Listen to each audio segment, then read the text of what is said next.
The Isabella Stewart Gardner Museum Heist, Part 1. It was a quiet night in Boston, March 18, 1990. St. Patrick's Day celebrations had just ended. The laughter, the bagpipes, and the sound of drunken footsteps faded into the cold air of the city. Inside the Isabella Stewart Gardner Museum, two security guards made their usual rounds through the dim, echoing galleries. They didn't know that within minutes, they would be at the center of one of the most mysterious and valuable art heists in history. This is the story of the Gardner Museum heist. The night, $500 million worth of art vanished and was never seen again. To understand how this happened, we have to go back to the beginning, to the woman whose dream built the museum itself. Isabella Stewart Gardner was born into New York high society in 1840. She had money, influence, and a love for art that bordered on obsession. After traveling through Europe with her husband, she became captivated by the great works of the Renaissance: Vermeer, Rembrandt, Titian. She wanted to bring that same beauty to America. So, in 1903, she opened her own museum in Boston, a Venetian-style palace filled with her private collection of more than 2,000 pieces of art. Every object was arranged exactly how she wanted it. In her will, she left one strict condition: nothing inside the museum could ever be changed. If a single piece was moved or sold, the museum's funding would end forever. That rule would make what happened next all the more tragic, because in the early hours of March 18, 1990, Isabella's carefully arranged masterpiece would be destroyed. It was 1:24 in the morning when a small car pulled up outside the museum's side entrance on Palace Road. Two men stepped out, dressed in Boston police uniforms. Across town, the last of the St. Patrick's Day parties were dying down. The streets were empty, the perfect moment for a break-in. Inside, 23-year-old security guard Richard Abath was watching the monitors. He saw the flashing lights outside and went to the intercom. The men said they were police officers responding to a disturbance. Abath hesitated, but, wanting to follow procedure, he buzzed them in. The moment he did, the greatest art theft in modern history began. The two men entered the security office and told Abath to step away from the desk. Then one of them said quietly, "Don't give us any problems. This is a robbery." They handcuffed Abath, and the second guard, Rick Heston, taped their eyes and mouths, and led them down to the basement. Before leaving them there, the thieves said they'd be released later. Then they went upstairs into the galleries. For the next 81 minutes, the thieves moved calmly through the museum. The motion sensors recorded every step. They seemed to know exactly where to go. They took 13 works of art. Among them were the Concert by Johannes Vermeer, The Storm on the Sea of Galilee by Rembrandt, and sketches by Degas. They even removed a bronze eagle ornament from the top of a flagpole, a small, strange choice. What puzzled investigators later was what they didn't take. Nearby hung masterpieces by Michelangelo, Botticelli, and Raphael, worth even more, but the thieves ignored them. The paintings they did take were handled brutally. Rembrandt's canvas was sliced out of its frame. The Vermeer, one of only 34 in existence, was rolled up carelessly. At 2:45 in the morning, the thieves left the museum. The two guards remained bound in the basement until morning, when the next shift arrived and called the police. When investigators entered, the sight was heartbreaking. Empty frames hung on the walls like ghosts. The museum, once alive with color and history, had been gutted. The total value of the missing art was estimated at $500 million. To this day, not one of those stolen pieces has been recovered. It remains the largest unsolved art theft in history. The FBI began its investigation immediately, but there were no fingerprints, no security footage, and no ransom note. The thieves had even taken the videotape from the security system, leaving almost no trace of who they were. Still, one question hung in the air: how did they know exactly what to take and how to get in? Some suspected an inside job. The young guard, Richard Abath, the one who let them in, was questioned. He had a reputation for being a bit careless, and the museum records showed that he had opened a side door earlier that night for no clear reason. Was it just a mistake, or was it a signal? Abath denied any involvement and was never charged, but suspicion around him never fully disappeared. Over the next few years, the FBI chased every possible lead: mobsters, art dealers, international smuggling rings, but every path led to a dead end. The mystery of the Gardner heist had only begun.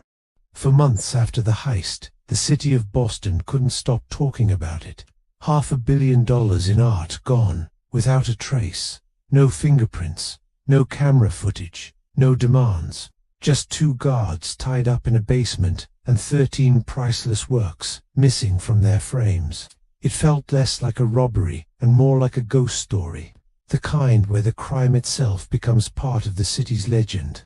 At first, investigators were certain it had to be an inside job. The thieves had moved with too much confidence. They ignored the museum's alarms, seemed to know which rooms to target, and even knew that the security tapes were stored in the same office they entered first. There were only 2 guards on duty that night. One of them, Richard Abath, was the man who let the fake officers inside. Abath was young, a musician at heart, not exactly the image of a hardened criminal. But when the FBI reviewed the motion sensors, they noticed something odd. Earlier that evening, before the thieves arrived, Abath had opened a side door. For less than a minute, when asked why, he couldn't give a clear answer. He said he might have been checking a malfunctioning alarm. The FBI wasn't convinced. Was that the signal the thieves were waiting for? Or just a nervous habit from a bored night guard? Abath stuck to his story until the day he died. He swore he had nothing to do with the theft, and to this day, no evidence ever proved otherwise. But the timing has always raised eyebrows. As suspicion turned outward, one name kept coming up in whispers: the Boston mob. In 1990, Boston's criminal underworld was ruled by one man, James Whitey Bulger. Bulger was ruthless, calculating, and always aware of what happened in his city. Nothing of that scale, people said, could have happened without his knowledge. The FBI believed the heist might have been carried out by men connected to Bulger's organization. Perhaps they planned to use the art as leverage, trading stolen masterpieces for reduced sentences or for bargaining power with other criminals. When agents finally confronted Bulger, he denied everything. In typical fashion, he turned the story on its head, claiming he was angry about the theft because it happened on his turf without his permission. Whether that was true or not, no one could say. Bulger went into hiding not long after, becoming one of the FBI's most wanted fugitives. When he was finally captured in 2011, the Gardner case was among the first questions agents asked. He just laughed. If he knew something, he took it to the grave. Another suspect emerged from the city's darker corners, a man named Bobby Donati. Donati was a well-connected thief with a taste for risk. He was known to have moved in the same circles as the local mob and to have an eye for valuable art. A fellow inmate later claimed Donati had admitted to the heist, saying he planned to use the stolen paintings to negotiate the release of a friend in prison. It almost sounded believable, until Donati was found murdered a few years later, beaten and stabbed to death. His body was discovered in the trunk of a car. If he had been part of the Gardner job, his secret died with him. Another name appeared soon after: David Houghton, another Boston criminal and Donati's close associate. He died just a year after the heist, reportedly from natural causes.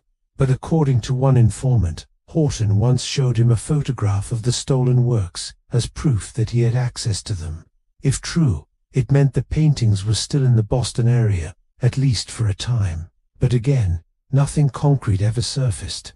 Every lead seemed to end in silence, violence, or death. By the early 2000s, the FBI shifted its focus to a different region: Connecticut and Philadelphia. They believed the paintings had changed hands multiple times in the years following the theft. The trail led them to a man named Robert Gentile. Gentile was an aging mob associate, quiet but dangerous, known for his underworld connections. When agents searched his home, they found guns, cash, and police paraphernalia, but no sign of the missing art. Gentile claimed he knew nothing, but several people close to him told a different story. One woman swore Gentile had once bragged about knowing where the Gardner paintings were hidden, even naming a price to help recover them. He denied it all. He told reporters that if he'd ever seen a Rembrandt, he wouldn't even know it. He died in 2021, maintaining his innocence. And once again, the trail went cold. Over the years, countless theories have surfaced. Some say the paintings were smuggled overseas, sold on the black market to private collectors in Europe or the Middle East. Others believe they're still somewhere in New England, hidden in an attic, a basement, or behind a false wall, quietly rotting in the dark. There are even rumors that the thieves, panicked by the attention the case received, destroyed some of the works to eliminate evidence. It's a possibility that art lovers can barely stand to imagine that a Vermeer or a Rembrandt might have been lost forever, not to history, but to fear. In 2013, more than 2 decades after the heist, the FBI announced that they had identified the 2 men responsible for the robbery. Both, they said, were already dead. They didn't release the names, citing an ongoing investigation into the whereabouts of the artwork. For many, that announcement was both a breakthrough and a disappointment. The who, perhaps, was solved, but the where remained a mystery. No one has ever recovered even a single piece. Inside the Gardner Museum, the empty frames still hang exactly where Isabella Stewart Gardner placed them over a century ago. They remain on display as a message, a placeholder waiting for the art's return. The museum's policy, set by Gardner herself, forbids altering the galleries, so the empty spaces are part of the exhibit now, ghostly reminders of what once was. Visitors walk those halls in silence. They see the shadows of stolen masterpieces, and in those absences, they feel the weight of the story. A $10 million reward still stands for any information leading to the recovery of the artwork, the largest private reward in history. And yet, despite that, no one has ever come forward with anything credible. Today, the Gardner heist isn't just a crime, it's a legend. Books, documentaries, podcasts, all trying to answer the same impossible question. Where are the paintings? Maybe they were lost to time. Maybe they sit in a climate-controlled vault somewhere, guarded by people who don't even understand what they own. Or maybe they hang in a secret room, admired by someone who knows exactly what they are and exactly what they're worth. The truth is, no one knows, and perhaps that's what makes the story endure, not the art itself, but the mystery that surrounds it.